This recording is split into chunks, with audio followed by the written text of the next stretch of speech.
اب میں ام المؤمنین سیدہ ام حبیبہ بنت سفیان رضی اللہ عنہا کے بارے میں بتاتا ہوں۔ آپ رضی اللہ عنہا کا نام رملہ، کنیت ام حبیبہ، والد کا نام ابو سفیان اور والدہ کا نام صفیہ تھا۔ بعض مورخین نے آپ کا نام ہند بھی لکھا ہے۔ معاویہ رضی اللہ عنہ کی بہن تھی، اعلان نبوت سے 17 سال پہلے پیدا ہوئی، شروع ہی میں مسلمان ہو گئی تھی۔ ان کا پہلا نکاح عبید اللہ بن جہش سے ہوا تھا۔ دونوں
ام حبیبہ کو شرحبیل بن حسنہ کے ساتھ آپ کی خدمت میں بھیجا تھا اور اپنی طرف سے انہیں گھریلو سامان بھی دیا تھا۔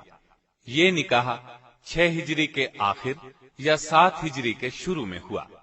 اس وقت آپ رضی اللہ عنہا کی عمر 36 یا 37 سال تھی۔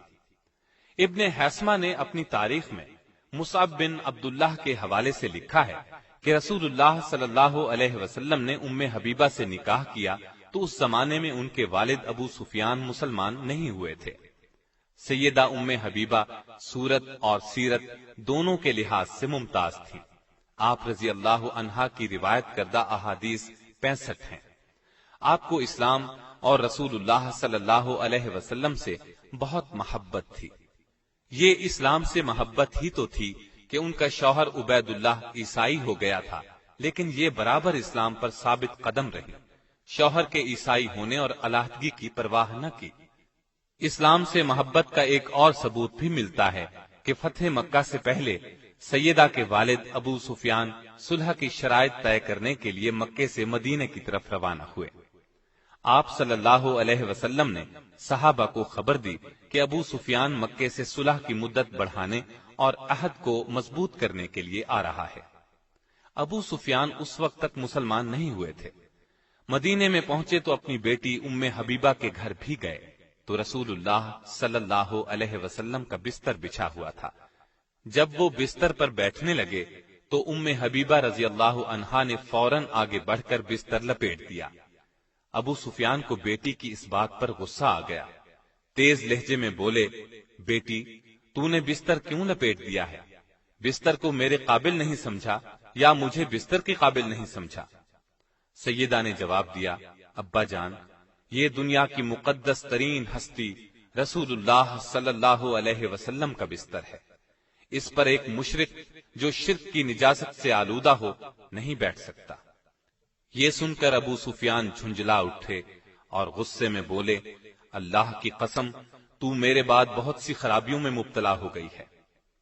سیدہ ام حبیبہ رضی اللہ عنہا نے جواب دیا، میں خرابیوں میں مبتلا نہیں ہوئی، اور ان کے غصے کی پرواہ نہیں کی اور کہا، میں کفر کے اندھیرے سے نکل کر اسلام کے نور ہدایت کی روشنی میں داخل ہو گئی ہوں۔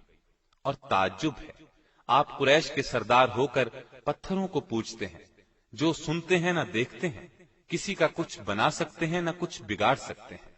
آپ حدیث پر شدت سے عمل کرتی تھی، دوسروں کو بھی اس کی تاکید کرتی تھی۔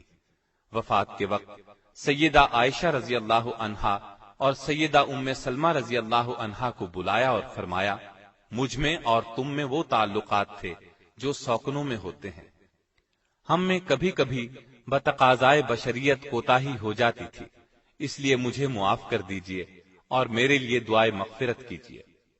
اس پر سیدہ عائشہ رضی اللہ عنہا نے فرمایا، تم نے مجھے خوش کر دیا، اللہ تمہیں بھی خوش رکھے۔ آپ رضی اللہ عنہا فطرتاً نیک تھی، ان کی ایک حدیث سے دین کی محبت کا اندازہ ہوتا ہے۔ فرماتی ہیں، میں نے رسول اللہ صلی اللہ علیہ وسلم سے سنا ہے، جو شخص دن اور رات میں 12 رکعت نماز نوافل ادا کرے، اس کے لیے جنت میں گھر بنایا جائے گا۔ اس کے بعد فرماتی ہیں، جب سے میں نے آپ صلی اللہ علیہ وسلم سے یہ بات سنی، ہمیشہ نوافل پڑھے، کبھی ان کو ترک نہیں کیا۔ آپ رضی اللہ عنہا کے ہاں عبید اللہ بن جہش سے 2 بچے پیدا ہوئے، ایک عبداللہ، دوسری حبیبہ۔ 44 ہجری میں مدینے میں انتقال فرمایا۔ اس وقت ان کے بھائی سیدنا امیر معاویہ کی خلافت تھی۔